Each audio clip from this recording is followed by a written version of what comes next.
En mer Rouge, chaque coup de feu tiré par les Houthis, l'Iran serait désormais tenu pour responsable. C'est ce qu'a déclaré Donald Trump ce lundi sur sa plateforme Truth Social. Il a expliqué que chaque coup de feu des Houthis sera considéré à partir de maintenant comme un coup de feu tiré par des armes iraniennes et les dirigeants de l'Iran. Et l'Iran en subira les conséquences, lesquelles seront terribles. Notre message à l'Iran est que vous feriez mieux de prendre ce président au sérieux. Et je pense que les Houthis l'ont appris à leurs dépens le week-end dernier. Ce président ne va pas rester les bras croisés et permettre à des terroristes de lancer des attaques contre des navires commerciaux et des bâtiments de la marine américaine. Ces actes ne seront plus tolérés.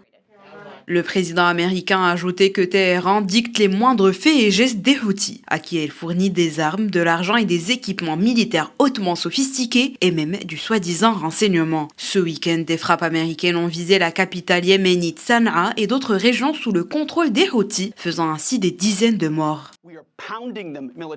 Nous frappons militairement les Houthis. Il ne s'agit pas d'une opération d'un soir. Nous nous moquons de ce qui se passe dans la guerre civile au Yémen. Il s'agit de mettre un terme aux tirs sur les navires dans cette voie maritime.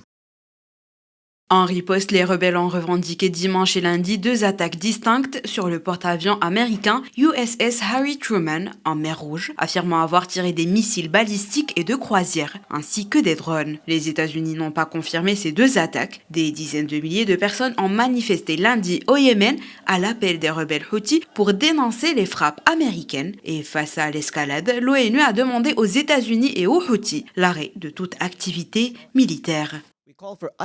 Nous appelons à la plus grande retenue et à la cessation de toutes les activités militaires. Toute nouvelle escalade pourrait exacerber les tensions régionales, alimenter des cycles de représailles susceptibles de déstabiliser davantage le Yémen et la région et faire peser de graves risques sur la situation humanitaire déjà désastreuse dans le pays. Nous insistons sur le fait que le droit international, y compris le droit international humanitaire, le cas échéant, doit être respecté par toutes les parties et à tout moment.